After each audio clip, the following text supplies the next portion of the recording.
सुप्रभात and good morning. Thank you for being in my life like this. ये journey, ये क्षण हमें हमेशा याद रहेंगे. ये क्षण जो जीवन में वापस कभी नहीं आएंगे. It is like an ichigai moment in my life. So किताब है the power of now, writer है एखार्ट टोले. हम शुरू कर रहे हैं चैप्टर नंबर 2 पेज 27 और जो टाइटल है चैप्टर का, शीर्षक है consciousness the way out of pain. और राइटर लिखते हैं, create no more pain in the present. आप अपने आज के अंदर अब कोई भी दर्द ना बढ़ाएं. तो प्रश्न है कि किसी की भी ज़िंदगी एंटायरली पेन और दुख से तो दूर नहीं है. तो क्या ये प्रश्न ये नहीं है कि हम उसके साथ जीना कैसे सीख लें, या इसकी जगह कि हम इसे अवॉइड कैसे करें, इसे सामने से ना देखें. सो राइटर लिखते हैं कि अधिकतम जो इंसानी पेन है ना, ये अननेसेसरी है. इसकी कोई ज़रूरत ही नहीं है. ये सेल्फ क्रिएटेड है, क्योंकि हम इसे अनऑब्जर्व्ड माइंड जो हमारा अप्रत्यक्ष माइंड है, जिसे हम देख नहीं पाते, वो इसे रन करता है. ये जो पेन है ना, जो हम क्रिएट करते हैं, ये कुछ ऐसी चीज़ों के वजह से होता है जिसे हम एक्सेप्ट नहीं करते. नॉन एक्सेप्टेंस, अस्वीकृति. हम इसे स्वीकृति नहीं देते. ओके भाई, ऐसा ही है. सो एक अनकॉन्शियस, एक बेसुध सी रेजिस्टेंस, प्रतिरोध खड़ा होता है इसके प्रति. सो हमने उसे एक्सेप्ट नहीं करा वो जैसे है, और हम उसे रेजिस्टेंस दे रहे हैं, और ये अनकॉन्शियस है. हमें पता भी नहीं है कि हम इसको रेजिस्ट कर रहे हैं. थॉट के लेवल पे ये रेजिस्टेंस जो है ना, ये कुछ फैसले हैं, जजमेंट्स हैं जो हमने बना लिए हैं अपने लिए. और इमोशनल लेवल पर ये हमारे लिए नेगेटिविटी, नकारात्मकता को क्रिएट करता है. सो ये जो इंटेंसिटी ऑफ पेन है कि आप कितने दर्द में है, ये डिपेंड करता है कि आप कितनी डिग्री, मीन्स कितने तीव्रता से उसे रेजिस्ट करती हैं, उसका प्रतिरोध करते हैं उस प्रेजेंट मोमेंट का. एंड दिस इन टर्न ये भी मालूम करता है, ये ऑल्सो डिपेंड करता है कितनी ज़ोर से उसको प्रतिरोध करेंगे, रेजिस्टेंस देंगे. ये इस पे डिपेंड करता है कि आप अपने माइंड के साथ कितने स्ट्रांगली आइडेंटिफाइड है. सो क्या सीक्वेंस बनी, जितना आप अपने माइंड से आइडेंटिफाइड हैं, उतना ही आप प्रेजेंट मोमेंट को रेजिस्ट करेंगे. जितना आप उसे रेजिस्ट करेंगे, एक नेगेटिविटी और जजमेंटल थॉट आएंगे. वो जजमेंटल थॉट और नेगेटिविटी आने से एक नॉन एक्सेप्टेंस ऑफ क्षण, इस पल, इस सिचुएशन, इस एनवायरनमेंट के लिए आएगा, और वहाँ पे क्रिएट होएगी नकारात्मकता, अनऑब्जर्व, और पेन, दर्द, दुख यहाँ से क्रिएट होगा. जो हमारा दिमाग है ना, ये हमेशा डिनायल में रहता है नाव के, और इससे डरता है, इससे भागता है यहाँ वहाँ. तो द मोर आप अपने दिमाग से आइडेंटिफाइड है, वही आपकी पहचान है, उतना ही आपको दुख होगा. और आप इसको इस तरह से भी कह सकते हैं कि जितना आप इस क्षण को ऑनर कर सकते हैं और एक्सेप्ट कर सकते हैं, इसे अंदर ले सकते हैं, उतना ही आप दर्द से दूर होते चले जाएंगे, सफरिंग से दूर होते चले जाएंगे, और उतना ही ये जो अहम भरा माइंड है उससे दूर हो जाएंगे. तो प्रश्न बनता है कि ये माइंड हैबिचुअली, आदतन ही क्यों रेजिस्ट करता है नाव को, क्यों डिनाई करता है नाव को. इसलिए वो करता है क्योंकि अगर वो नाव में हम रहें तो ये माइंड का कोई फंक्शन ही नहीं है. उसका कंट्रोल ही हमारे ऊपर तभी है जब वो समय को कंट्रोल करता है. कुछ हमारा पास्ट यानी भूतकाल, और कुछ हमारा फ्यूचर जो आने वाला है.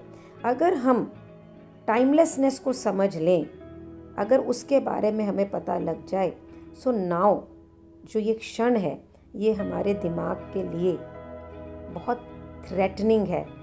सो टाइम और माइंड, यानी समय और दिमाग, ये जो दोनों है ना, ये इनसेपरेबल हैं.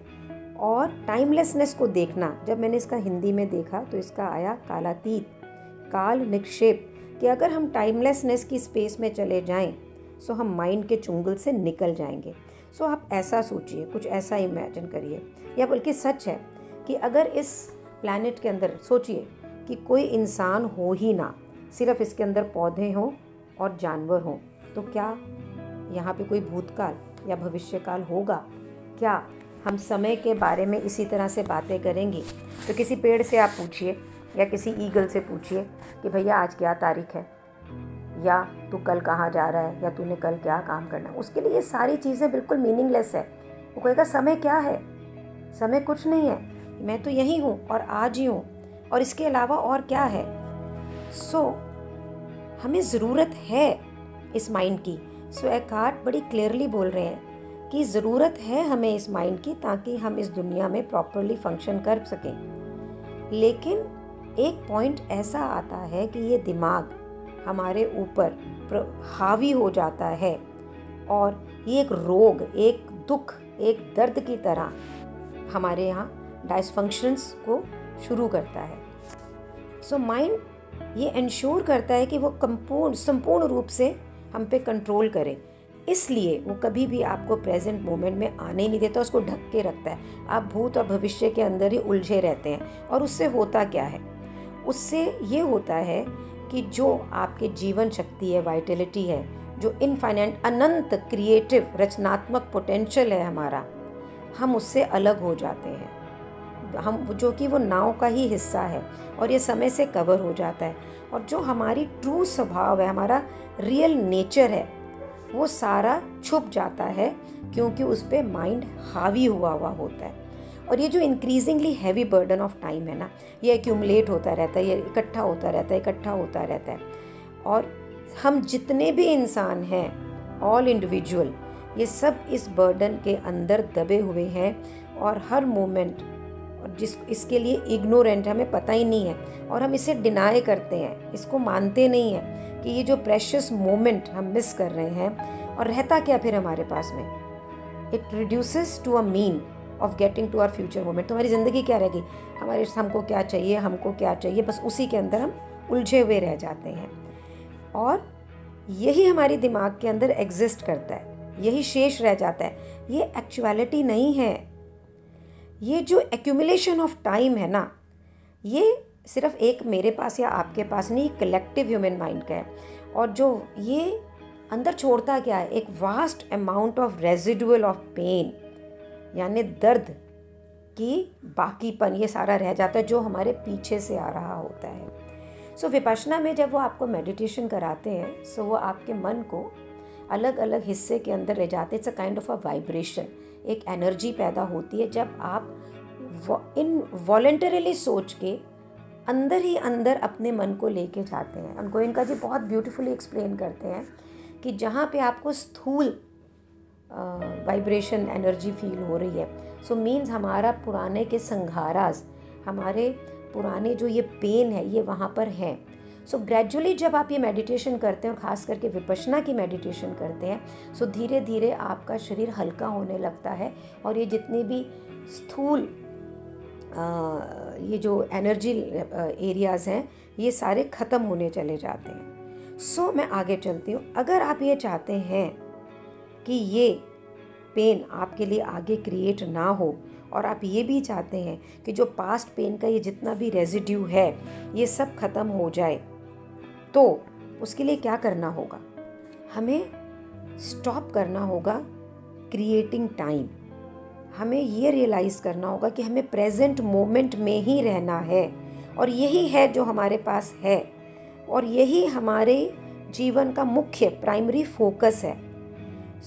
इससे पहले कि आप ड्वेल करें टाइम में, मीन्स ज़रूरी है ना आगे का सोचना, पीछे का देखना, जो भी है। उससे पहले आप ब्रीफ विज़िट करें, छोटी छोटी विज़िट करें नाव में, जो कि आपके रहने की जगह है, रियल में जगह है। आप जाएंगे, आप रहेंगे नाव में, इट्स अ प्रैक्टिस, और आप एक छोटी सी विज़िट करेंगे कि मेरे को फ्यूचर के अंदर क्या करना है और फ्यूचर को डील करने के लिए क्या रिक्वायर है। और फिर आप शायद पास्ट में जाएंगे कि मेरे पास्ट में क्या था, उससे मैं क्या सीख के इसको करूं, ताकि आप अपनी लाइफ की सिचुएशन को प्रैक्टिकल एस्पेक्ट के साथ क्रिएट कर सकें। But you always say yes to present moment. Now if I say from my life, corona हुआ, मेरी ज़िंदगी में मैं शादियों के लिए पैकिंग करती हूँ। ऑब्वियसली अब बहुत लंबे समय तक ये सब कुछ नहीं होना था, because I was trained I think I was train, और मैं पढ़ रही हूँ तो मुझे लग रहा है शायद जैसे मेरे मेंटोर कहते हैं तुम अभी ट्रेनिंग के टी पर हो। सो उस टी पे होकर मैं बैठी और मैंने सोचा okay this is what is now. मेरे नाउ के अंदर अगले नवंबर दिसंबर तक अभी बिजनेस या तो नहीं आएगा या कम आएगा।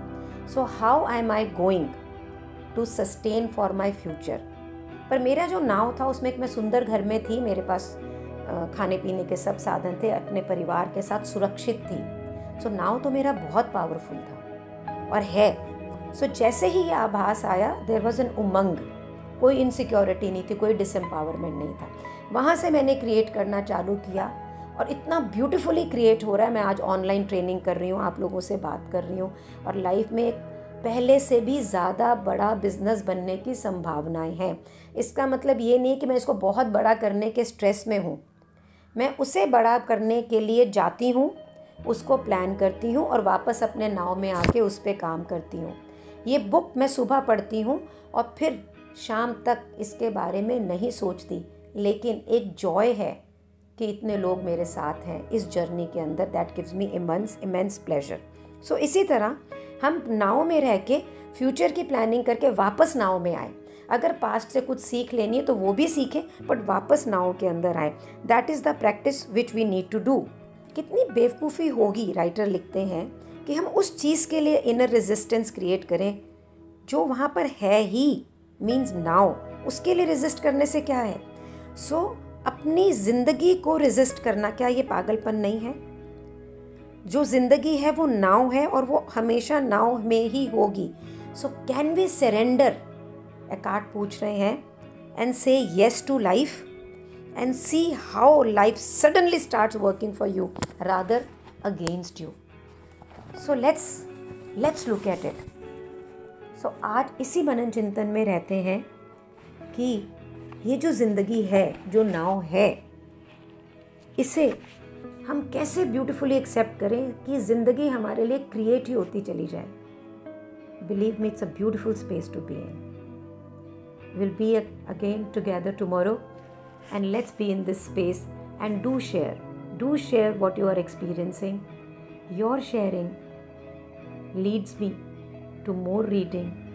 Your sharing fulfills my life. ये स्वार्थी सी बात है, शायद फ्यूचर देख रही हूँ, नाउ नहीं, पर इस समय बहुत सुंदर उमंग है मन में। And this is all because you are in my life. Thank you.